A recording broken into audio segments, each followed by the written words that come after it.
میں نے ان سے کہہ دیا کہ دل کی بیماری کا مطلب کیا ہے۔ پھر اس نے مجھے بتایا کہ آپ کو بہت ہی ہمت سے کام لینا ہوگا، کیونکہ جو بیماری آپ کو ہے وہ معمولی نہیں ہے۔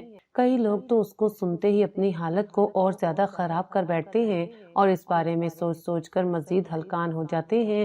میں نہیں چاہتا کہ آپ بھی انہی کی طرح ہو جائیں، اس لیے بہتر ہے کہ آپ اس بیماری کو زیادہ سیریس نہ لیں۔ اللہ نے چاہا تو آپ بہت جلد صحت یاب ہو جائیں گے اور اپنے بیٹے کی خوشیاں دیکھیں گے۔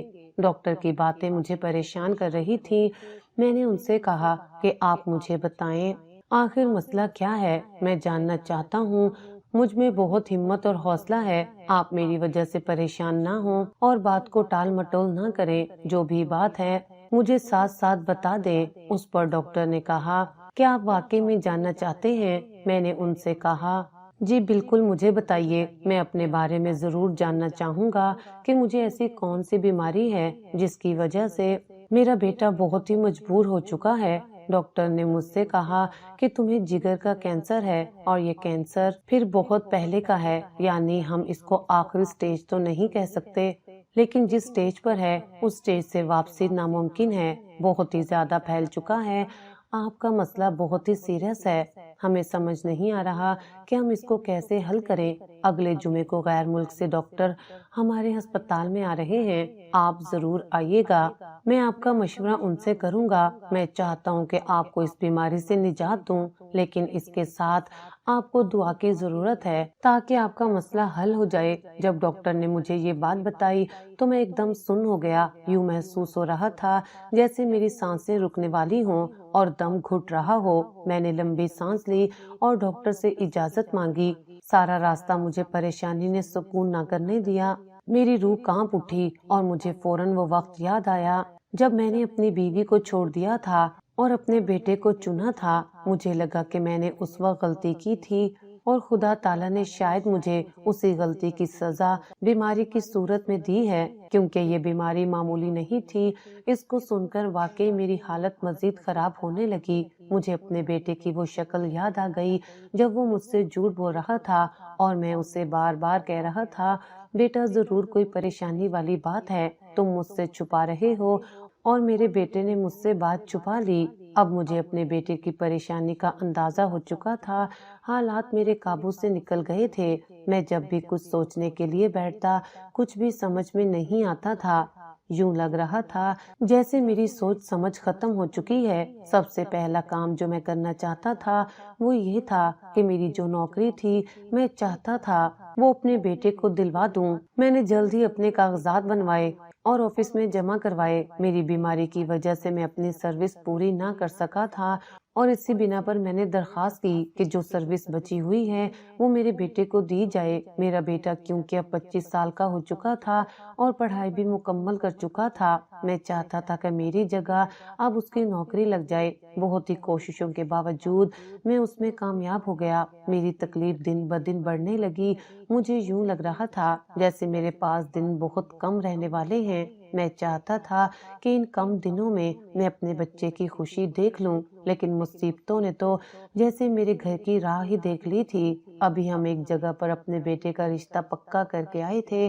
کہ میری ماں کی طبیعت خراب ہونے لگی۔ اصل میں ہوا یوں کہ میں اور میرا بیٹا جب ڈاکٹر کے پاس جا رہے تھے میرے چیک اپ کے لیے، تو میں نے اپنے بیٹے سے کہا کہ بیٹا تم مجھے ڈاکٹر کے پاس کیوں لے کر جا رہے ہو، اب تو میں ٹھیک ہوں۔ لیکن اس نے کہا بابا جان، میں چاہتا ہوں کہ آپ کا صحیح طریقے سے علاج کروں اور احتیاط کے طور پر میں آپ کو لے کر جا رہا ہوں۔ میرے بیٹے کو اس چیز کا علم نہ تھا کہ مجھے حقیقت معلوم ہو چکی ہے۔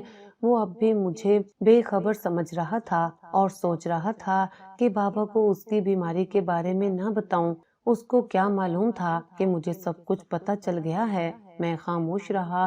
اس کے بعد میں نے کہا کہ اچھا میری رپورٹس دکھاؤ، میں ان کو دیکھنا چاہتا ہوں۔ میرے بیٹے نے کہا کہ نہیں بابا جان، آپ ان کو کیوں دیکھتے ہیں، بس چھوڑیں، یہ آپ کے مطلب کی نہیں ہے۔ اس بار میں رونے لگا اور اپنے بیٹے کے گلے لگ گیا۔ میرا بیٹا مجھے غور سے دیکھنے لگا اور کہنے لگا کہ بابا جان کیا ہوا، آپ اس طرح کیوں رو رہے ہیں، کیا آپ کی طبیعت دوبارہ خراب ہو رہی ہے؟ کیا آپ سینے میں درد محسوس کر رہے ہیں؟ میں نے اپنے بیٹے سے کہا، نہیں میری جان، مجھے اپنی بیماری کے بارے میں علم ہو چکا ہے۔ کچھ دن پہلے ہی میں ڈاکٹر کے پاس گیا تھا تو اس نے مجھے سب کچھ بتا دیا ہے۔ جیسے یہ بات میں نے اپنے بیٹے کو بتائی تو وہ مجھے دیکھ کر رونے لگا اور کہنے لگا، بابا جان، جس دن سے مجھے پتا چلا ہے میری نیند ختم ہو چکی ہے، میں رات کو سو نہیں پاتا، آپ کے بارے میں سوچتا رہتا ہوں، نہ جانے آپ کو اتنی بڑی تکلیف کیسے ہو گئی اور ہمیں احساس تک نہ ہوا۔ مزید میرے بیٹے نے کہا کہ جب ڈاکٹر نے اسے کہا کہ تمہارے باپ کو جگر کا کینسر ہے تو اس کو سن کر میرے قدموں کے نیچے سے زمین نکل گئی۔ مجھے یوں محسوس ہو رہا تھا جیسے قیامت مجھ پر ٹوٹ چکی ہو، لیکن اس سب کے باوجود میں نے آپ کے سامنے اپنے آپ کو کنٹرول میں رکھا اور آپ کو محسوس تک نہ ہونے دیا۔ اس کے باوجود بھی آپ کو پتہ لگ گیا ہے۔ بابا جان، آپ ٹینشن نہ لیں، آپ بہت جلد صحت یاب ہو جائیں گے۔ ہم یہ باتیں جب گھر میں کر رہے تھے تو میری ماں نے یہ باتیں سنی اور وہ فوراً سے اندر آئی اور میرا ماتھا چومنے لگی اور کہنے لگی، بیٹا تم اتنی بڑی تکلیف میں ہو اور مجھے تم نے بتایا ہی نہیں۔ بس اس کے بعد انہوں نے رونا شروع کر دیا۔ اب تو ہمارے گھر میں جیسے قیامت آ گئی تھی، ہم تینوں رو رہے تھے، لیکن میں نے ان دونوں کو حوصلہ دیا اور سنبھالا۔ میں نے کہا کہ میری زندگی جب تک ہے میں زندہ رہوں گا، آپ لوگ میری وجہ سے اپنے آپ کو پریشان نہ کریں۔ خیر کچھ دیر ہم نے باتیں کی اور ہم ڈاکٹر کے پاس چلے گئے۔ دن گزر گئے۔ اب جب میرے بیٹے کا رشتہ پکا ہو چکا تھا تو ایک دن اچانک میری ماں کی طبیعت خراب ہو گئی۔ طبیعت اس قدر خراب ہو گئی کہ ہم ان کو ہسپتال لے گئے۔ ہسپتال جب لے گئے تو ڈاکٹر نے ان سے ایک ایسی بات کہی جس کو سن کر میرے قدموں کے نیچے سے زمین نکل گئی اور مجھے بہت ہی افسوس ہوا۔ ڈاکٹر کی بات سن کر مجھے اپنی ساری تکلیف بھول گئی۔ یہ وہ دن تھا جس دن میں یتیم ہو چکا تھا۔ میرا باپ تو میرے بچپن میں ہی فوت ہو گیا، لیکن میری ماں آج مجھ سے جدا ہو گئی تھی۔ ڈاکٹر نے مجھے بتایا کہ ان کو کسی پریشانی کی وجہ سے ہارٹ اٹیک آیا ہے جس کی وجہ سے یہ فوت ہو گئی ہیں۔ میں اور میرا بیٹا بہت پریشان تھے، ہمارے پاس سب کچھ ختم ہو گیا۔ میری ماں جو میرا واحد سہارا اور آسرا تھی، آج وہ بھی اس دنیا سے چلی گئی۔ وہ میرے لیے اس دنیا میں بہت بڑی رحمت تھی اور آج وہ رحمت اللہ تعالیٰ نے مجھ سے لے لی۔ مجھے یوں محسوس ہو رہا تھا جیسے میرے سر سے چھت چلی گئی ہو۔ جب بھی میں گھر آتا تھا تو پہلے اپنی ماں کو آداب کرتا تھا اور ان سے دعائیں لیتا تھا، لیکن اب ان کا سایہ بھی میرے سر سے ہٹ چکا تھا۔ ان کی جدائی نے مجھے بہت تکلیف دی۔ خیر انسان کی زندگی میں جو دکھ لکھا ہوتا ہے وہ اس کو ہر صورت برداشت کرنا ہوتا ہے۔ اب میری ماں بھی چلی گئی تھی۔ میں چاہتا تھا کہ اپنے بیٹے کی جلد از جلد شادی کر لوں تاکہ میں اس کو ہنستا بستا اس گھر میں چھوڑ کر جاؤں، کیونکہ مجھے پتہ لگ چکا تھا کہ میری زندگی کے دن بہت ہی کم رہ چکے ہیں اور میں اپنے بیٹے پر بوجھ نہیں بننا چاہتا تھا۔ دن بدن میری طبیعت مزید خراب ہوتی جا رہی تھی۔ مجھے اپنی ماں کی بہت یاد آتی تھی۔ میری ماں نے مجھ سے جو پیار کیا اس کے بدلے میں ان کی خدمت بھی نہ کر سکا تھا۔ میں کم مصروف رہتا تھا۔ مجھے اچھی طرح یاد ہے جب میرے والد فوت ہوئے تھے تو میں 7 سالوں کا تھا۔ میری ماں نے مجھے نہ صرف ماں بن کر پالا بلکہ باپ کا بھی پیار دیا۔ انہوں نے اپنے آپ کو اس حالت میں سنبھالا جبکہ وہ بہت ہی کم عمر تھی، کیونکہ میری ماں کی بہت ہی کم عمر میں شادی ہوئی تھی اور اسی کے ساتھ ہی وہ کم عمر میں بیوہ ہو گئیں۔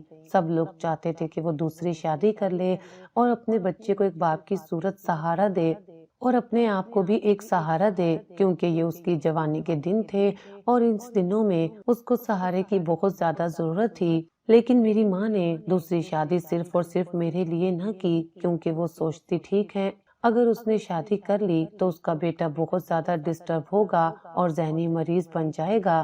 میری ماں آج سے پہلے کبھی گھر سے باہر کام کرنے نہیں گئی تھی، لیکن جب میرا باپ فوت ہوا تو انہوں نے لوگوں کے گھروں میں کام کرنا شروع کیا اور اس سے وہ میرے اخراجات پورے کرتی تھی۔ انہوں نے مجھے آج تک کسی چیز کی کمی نہیں آنے دی تھی۔ وہ میرے حالات سے واقف تھی، اس لیے وہ میرا یہ صدمہ سہ نہ سکی۔ ان کی میں واحد اور اکلوتی اولاد تھی۔ ان کا سارا انحصار مجھ پر تھا۔ جب انہوں نے میری بیماری کے بارے میں سنا تو وہ کچھ زیادہ عرصہ جی نہ سکیں اور فوت ہو گئیں۔ مجھے ان سے دلی لگاؤ تھا۔ وہ میری ماں کی صورت میں ایک فرشتہ تھی جب کبھی میں کسی وجہ سے اسکول میں نہ جاتا تو وہ مجھ سے بار بار پوچھتی تھی کہ بیٹا تمہیں کوئی مسئلہ تو نہیں، کسی چیز کی ضرورت تو نہیں، کیا کوئی فیس کا مسئلہ ہے، کچھ ہے تو مجھے بتاؤ۔ لیکن میں انہیں کہتا کہ امی جان ایسی کوئی بات نہیں۔ وہ میری ذرا سی بات کو لے کر بہت زیادہ پریشان ہو جاتی تھی۔ مجھے تھوڑا سا بخار ہو جاتا تو ان کی حالت مجھ سے زیادہ خراب ہو جاتی تھی۔ مجھے وہ تکلیف میں نہیں دیکھ سکتی تھی تو آج کیسے وہ میری تکلیف سن کر سہ سکتی تھی۔ ان کی دن رات کی محنت کا صلہ یہ ملا کہ میری سرکاری نوکری لگ گئی۔ جب میری سرکاری نوکری لگی تو میری ماں بہت زیادہ خوش تھی اور انہوں نے پورے محلے میں مٹھائی بانٹی تھی۔ مجھے ہر وقت دعائیں دیتی اور کہتی کہ بیٹا یہ دعائیں تمہارے ساتھ ہیں، ایک دن تمہیں ضرور رنگ لگے گا۔ اور بے شک ان کی دعاؤں کا مجھے ایسا رنگ لگا کہ میں زندگی میں بہت کامیاب ہو گیا۔ میرے بہن بھائی نہ تھے، اس لیے میری ماں نے میرے ہی کہنے پر میری شادی جلدی کروائی تھی۔ خیر جب میرا رشتہ ہوا تھا تو وہ بہت زیادہ خوش تھی کیونکہ جس لڑکی سے میری شادی ہوئی وہ بہت ہی خوبصورت اور لائق تھی، میری ماں کی بہت خدمت کرتی تھی۔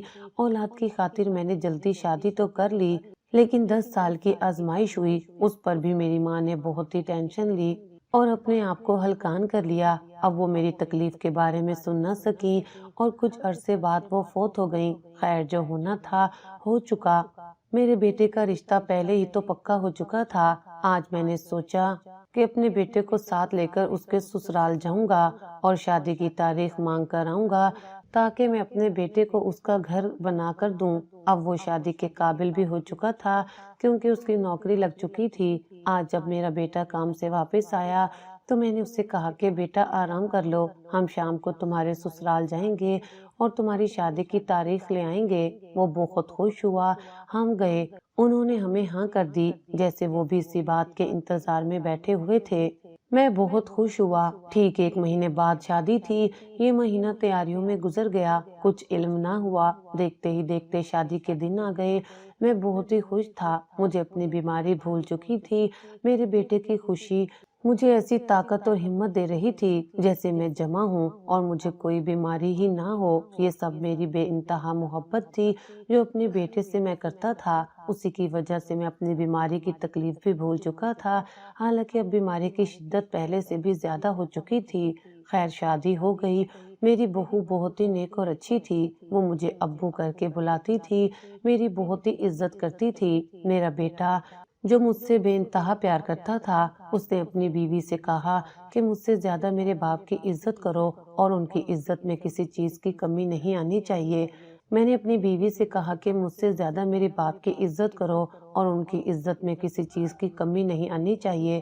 اگر میرا بیٹا اس لڑکی سے نہ بھی کہتا تو وہ لڑکی پھر بھی میری عزت کرتی اور میرا خیال رکھتی۔ اب ان کی شادی کو کافی عرصہ ہو چکا تھا۔ ایک دن میری حالت شدید خراب ہو گئی، بیماری میرے پورے جسم میں پھیل چکی تھی اور وہ اپنا حملہ اچھی طرح کر چکی تھی۔ مجھے اب یوں محسوس ہو رہا تھا جیسے میرے دن ختم ہو چکے ہیں، زندگی اب مجھ پر سخت ہونے والی ہے۔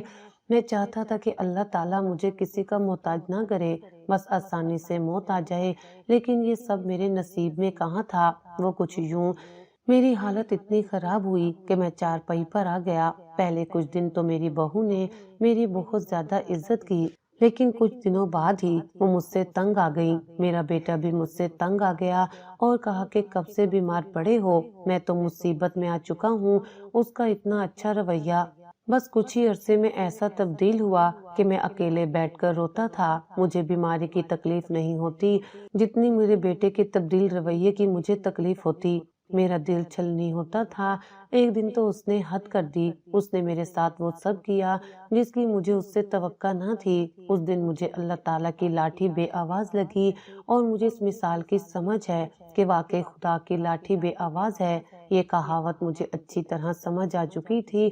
میں نے جو کچھ عرصہ پہلے اپنی بیوی کے ساتھ کیا تھا اس کا مجھے خوب اندازہ ہو چکا تھا، مجھے اپنی غلطی کا خوب احساس ہو چکا تھا اور مجھے بہت ہی تکلیف ہوتی جب میں اس بارے میں سوچتا تھا کہ میں نے اپنی بیوی کے ساتھ اتنا بڑا ظلم کیا۔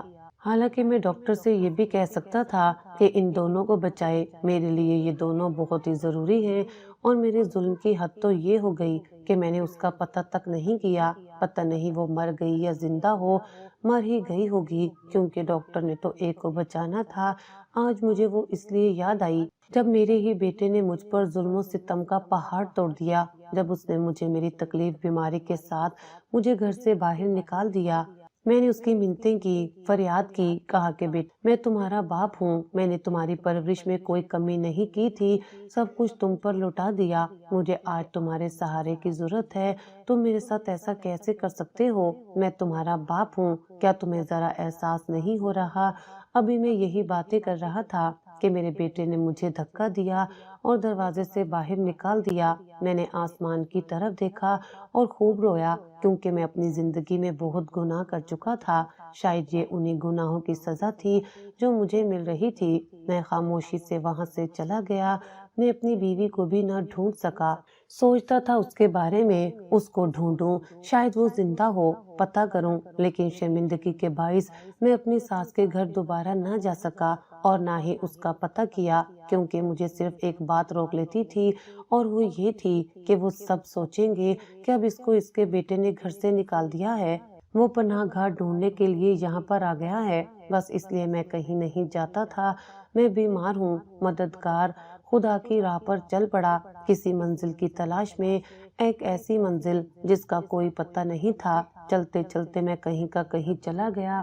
تکلیف اس قدر تھی کہ میں چل نہیں سکتا تھا، لیکن اب میں اپنے گھر اور اپنے بیٹے کی زندگی سے بہت دور آ چکا تھا۔ ایک نئی دنیا تھی جہاں پر میں نے قدم رکھ دیا تھا، اور میری زندگی نئے سرے سے شروع ہو چکی تھی۔ ان تکلیفوں کے ساتھ نہ جانے میری اور کتنی زندگی باقی تھی۔ میں ہر وقت یہی سوچتا رہتا تھا۔ خیر، جب بھوک نے مجھے ستایا اور میری تکلیف کی شدت بڑھنے لگی تو سامنے ایک گھر تھا۔ میں نے سوچا اس گھر کا دروازہ بجاؤں اور کچھ کھانے کا، یہ لوگ ضرور مجھ پر رحم کریں گے، میری حالت دیکھ کر ان کو ضرور ترس آئے گا۔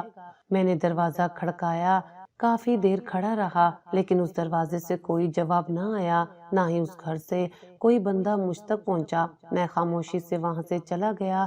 چلتے چلتے ایک بہت ہی خوبصورت دروازہ اور بہت عالیشان کوٹھی مجھے نظر آئی۔ میں نے سوچا یہ لوگ بہت امیر ہیں، میری ضرور مدد کریں گے۔ میں نے جلدی سے اس دروازے کو بجایا۔ وہاں سے بہت ہی خوبصورت لڑکی باہر آئی۔ اس کو دیکھ کر مجھے کچھ اپنائیت محسوس ہوئی۔ مجھے یوں لگا کہ جیسے یہ میری اپنی ہو یا میں اسے جانتا ہوں۔ مجھے ایک عجیب سا احساس ہوتا جب میں اس لڑکی کو دیکھتا، لیکن میں تو اس محلے میں اس جگہ پر پہلی بار آیا تھا اور اس لڑکی کو بھی پہلی بار دیکھ رہا تھا، تو یہ جو میں محسوس کر رہا تھا فضول ہی کر رہا تھا۔ میں نے اپنے آپ کو سمجھایا اور کہا کہ یہ سب ممکن نہیں، نہ جانے یہ کون ہے، مجھے اسی لیے اس سے اپنائیت کا احساس ہو رہا ہے کیونکہ یہ میری مدد کرنے کے لیے آئی ہے۔ میں نے اس سے کہا کہ بیٹا میری مدد کرو، میں بہت ہی تکلیف میں ہوں اور مجھے کچھ کھانے کو دو۔ اس کے بعد اس لڑکی نے مجھے غور سے دیکھا، مجھ سے کہا کہ آپ اندر آ جائیں۔ میں بہت حیران ہوا کہ یہ مجھے اندر کیوں بلا رہی ہے، حالانکہ یہ مجھے جانتی بھی نہیں ہے۔ خیر، یہ اس کی ہمدردی تھی جو وہ میرے ساتھ کر رہی تھی۔ خیر، میں اندر گیا کیونکہ مجھے ضرورت تھی، لیکن جو ہی میں اندر گیا تو سامنے صحن میں ایک عورت بیٹھی تھی۔ اس عورت کو دیکھ کر میرے ہوش و حواس کھو گئے۔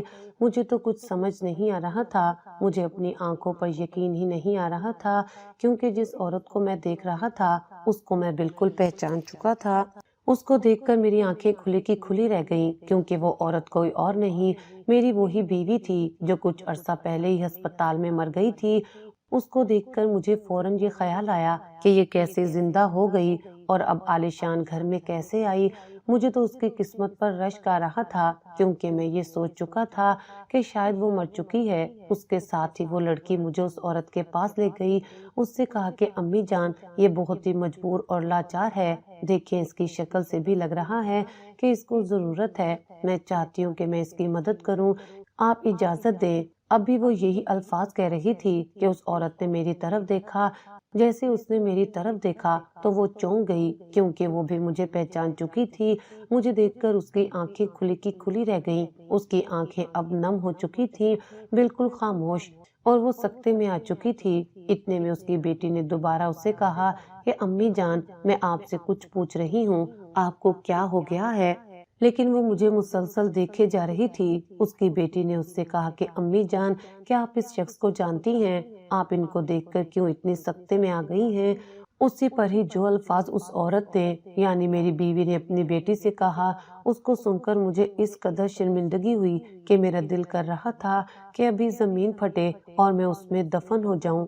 بس اس بات کو سن کر میرے لیے ڈوب مر جانے کا مقام تھا۔ بس ابھی وہ دونوں آپس میں باتیں کر ہی رہے تھے کہ میں نے ہاتھ جوڑ لیے اور معافی مانگنا شروع کر دیا۔ میں تو پہلے ہی اس کی تلاش میں تھا۔ میں چاہتا تھا کہ وہ مجھے کہیں مل جائے اور میں اس سے معافی مانگوں، لیکن یہ سب کچھ ممکن تھا۔ میرے خیالات میں تو وہ مر چکی تھی، لیکن میں نے جیسے ہی اس سے زندہ پایا تو معافی مانگنے لگا۔ میں نے اس سے رو رو کر معافی مانگی اور کہا کہ خدا را مجھے معاف کر دو، مجھ سے بہت بڑی غلطی ہو گئی اور آج اس غلطی کا احساس مجھے ہو چکا ہے۔ شاید اسی گناہ کی سزا مجھے مل رہی ہے۔ دیکھو میں تمہارے سامنے سزا میں ہوں۔ اس پر اس نے مجھ سے کہا کہ میں نے تو آپ کو معاف کر دیا ہے، میں نے تو آپ کو اسی دن ہی معاف کر دیا تھا جس دن آپ نے اپنی اولاد چھوڑی تھی۔ آپ مجبور تھے، مجھے آپ سے کوئی گلہ شکوہ نہیں۔ میں اپنی زندگی میں بہت آگے بڑھ چکی ہوں۔ اللہ تعالیٰ آپ کو معاف کرے اور آپ پر مہربان ہو۔ اس کے ساتھ ہی وہ جو لڑکی جس نے دروازہ کھولا تھا وہ اپنی ماں کو بہت ہی حیرت زدہ آنکھوں سے دیکھ رہی تھی۔ اس لڑکی نے اپنی ماں سے کہا کہ امی جان یہ کون ہے؟ کیا آپ ان کو جانتی ہیں؟ اس پر میری بیوی نے کہا کہ بیٹا یہ تمہارا باپ ہے، وہی باپ ہے جو تمہیں تمہاری پیدائش کے وقت چھوڑ کر چلا گیا تھا، بے یار و مددگار، اور آج یہ اس حالت میں ہے۔ اس نے سمجھا کہ میں مر چکی ہوں، حالانکہ ایسا کچھ نہیں ہوا، اور دیکھو خدا کی کرنی کہ یہ اس حال میں ہے اور ہم عیش و عشرت کی زندگی گزار رہے ہیں۔ میں نے جب ان کا گھر دیکھا اور وہ بیٹی جس کو میری بیوی کہہ رہی تھی کہ یہ تمہارا باپ ہے تو مجھے کچھ سمجھ نہ آیا۔ میں نے اس سے کہا کہ کیا مطلب؟ یہ میری بیٹی، میرا تو بیٹا پیدا ہوا تھا تو یہ میری بیٹی کیسے ہو سکتی ہے؟ تبھی اس نے مجھ پر ایک ایسی حقیقت کھولی جس کو سن کر مجھے یوں لگ رہا تھا کہ جیسے اس کے الفاظ میرے جسم کے اوپر تیر برسا رہے ہوں، وہ میری تکلیف کو بڑھا رہے ہوں، کیونکہ جب اس نے بتایا کہ میرے 2 جڑواں بچے پیدا ہوئے تھے، ایک بیٹی تھی اور ایک بیٹا تھا۔ تم نے جب ڈاکٹر سے کہا کہ مجھے ماں کی ضرورت نہیں، بے شک اس کو نہ بچائیں، لیکن مجھے بچے کی ضرورت ہے، اس کو بچائیں، تو ڈاکٹر نے مجھے ساری بات آ کر بتائی تھی، کیونکہ میں اس وقت بالکل ٹھیک ہو چکی تھی اور اپنے ہوش و حواس میں آ چکی تھی۔ ڈاکٹر نے مجھے بتایا کہ آپ کے 2 بچے ہیں، ایک بیٹی ہے اور ایک بیٹا ہے، اور آپ کا شوہر اس طرح کی باتیں کر رہا ہے۔ ہمیں بھی پہلے لگا کہ آپ کو بچانا ناممکن ہے، لیکن خدا کے فضل سے آپ بچ چکی ہیں۔ اب بتائیں کہ کیا کرنا ہے؟ میں نے اس سے کہا کہ آپ یہ بیٹا اس کو دے دیں اور اس سے کچھ مت کہیے گا، اگر وہ میرا پوچھے یا کچھ کہے تو اس کے بعد آگے دیکھا جائے گا، فی الحال آپ ان کو یہ بچہ دے دیں۔ ابھی ڈاکٹر نے آپ کو بیٹا دیا، 1-2 گھنٹے بعد آپ وہاں سے چلے گئے، مجھے سب کچھ اچھی طرح یاد ہے۔ کچھ ہی دیر بعد میری امی روتی ہوئی میرے کمرے میں آئیں، لیکن جب وہ آئیں تو وہ دیکھ کر حیران رہ گئیں کہ میں صحیح سلامت موجود ہوں۔ میری امی میری قسمت پر روئیں اور کہا کہ خدا تعالیٰ نے تمہیں آزمائش میں ڈال دیا ہے، ہماری آزمائش آج شروع ہو گئی ہے، لیکن تمہیں اس پر صبر کرنا ہوگا۔ اس کے ساتھ ہی میں اپنی امی کے ساتھ اپنی بچی کو لے کر آ گئی۔ میں نے گھر گھر میں کام کیا، اپنی بچی کو اعلیٰ تعلیم دی، اس نے CSS کا امتحان پاس کیا اور آج اس کی نوکری لگ گئی ہے، اور ہم بہت ہی مشکلوں کے باوجود آج سے کچھ عرصہ پہلے اپنی زندگی کو عیش و عشرت میں گزار رہے ہیں۔ میں نے تمہارے بارے میں کبھی نہیں سوچا، جو دھوکہ تم نے مجھے دیا وہ ناقابل تلافی ہے۔ میں جب بھی تمہارے ان الفاظ کے بارے میں سوچتی ہوں تو مجھے بے حد تکلیف ہوتی ہے اور میری روح کانپ اٹھتی ہے کہ جس شخص کی مجھے سب سے زیادہ ضرورت تھی اسی نے مجھے بے یار و مددگار چھوڑ دیا اور میرا پتہ تک نہ کیا۔ حالانکہ تمہیں میرا پتہ کرنا چاہیے تھا، اگر میں مر بھی جاتی تو مجھے عزت سے 2 گز زمین میں دفنا دیتے، لیکن تم نے ایسا کچھ نہیں کیا۔ خیر تم کیوں کرتے، تمہاری تو خواہش پوری ہو چکی تھی نا، اس لیے میں تمہارے لیے کوئی معنی نہیں رکھتی تھی، سو تم نے مجھے چھوڑ دیا۔ اب دیکھو جن لوگوں کو تم نے بے یارو مددگار چھوڑا تھا وہی لوگ تمہارے سامنے اس قدر کامیاب ہو چکے ہیں کہ تمہیں اپنی آنکھوں پر یقین نہیں ہو رہا۔ یہ تمہاری بیٹی ہے۔ مجھے بہت ہی شرم محسوس ہو رہی ہے کہ میں اس سے یہ کہہ رہی ہوں کہ یہ شخص جو بھکاری بن کر تمہارے گھر پر آیا ہے یہ تمہارا باپ ہے۔ تمہاری یہ حالت دیکھ کر مجھے دلی طور پر افسوس ہوا۔ میں کبھی سوچ بھی نہیں سکتی تھی کہ حالات تمہیں اس قدر ذلیل و رسوا کریں گے۔ خیر جیسے میری بیٹی نے یہ الفاظ سنے تو اس کی آنکھیں نم ہو گئیں اور وہ بے ساختہ ہو کر رونے لگی۔ اتنے میں نے ابھی اسے غور سے دیکھا ہی نہیں تھا کہ وہ بھاگ کر آئی اور میرے گلے لگ گئی۔ میں بہت ہی خستہ حال میں تھا، میرے کپڑے بہت ہی میلے تھے، لیکن اس نے کسی چیز کا خیال نہ کیا اور آ کر میرے گلے لگ گئی۔ جب میں نے اسے گلے لگایا تو مجھے بہت ہی راحت اور سکون ملا اور اپنے کیے پر مجھے بہت ہی شرمندگی ہوئی۔ میں نے ان سے معافی مانگی۔ اس پر میری بیٹی نے مجھ سے پوچھا کہ بابا جان آپ کی یہ حالت کس نے کی ہے؟ تب میں نے اس کو سارا واقعہ سنایا تو انہوں نے بہت افسوس کیا اور کہا کہ خدا تعالیٰ اس کو ہدایت دے، اس کو ایسا نہیں کرنا چاہیے تھا۔ جب میں نے یہ ساری حقیقت بتائی تو میری بیٹی نے مجھ سے کہا کہ بابا جان اب آپ کو یوں در بدر پھرنے کی کوئی ضرورت نہیں، آج سے آپ ہمارے گھر رہیں گے، ہمارے ساتھ۔ وہ دونوں مجھے سچے دل سے معاف کر چکی تھی۔ میری بیٹی کو تو جیسے میرا ہی انتظار ہو، اس کو دیکھ کر لگ رہا تھا جیسے وہ مجھے بے حد پیار کرتی ہو، لیکن میں پوری زندگی میں اس سے آج پہلی بار ملا تھا، مجھے تو اس کا علم ہی نہیں تھا۔ خیر میں ان لوگوں کے ساتھ رہ گیا، میری بیٹی نے میرا علاج کروایا اور میرا آپریشن ہو گیا، آپریشن کامیاب ہو گیا۔ اب میں ان کے ساتھ بہت ہی خوشی سے اپنی زندگی گزارنے لگا اور اپنی زندگی میں بہت آگے بڑھ گیا۔ اس کے بعد میں دوبارہ کبھی بھی اپنے بیٹے کے دروازے پر نہیں گیا اور نہ ہی اس سے بتایا کہ میں زندہ ہوں یا نہیں، کیونکہ اب میں اپنی زندگی میں بہت خوش تھا۔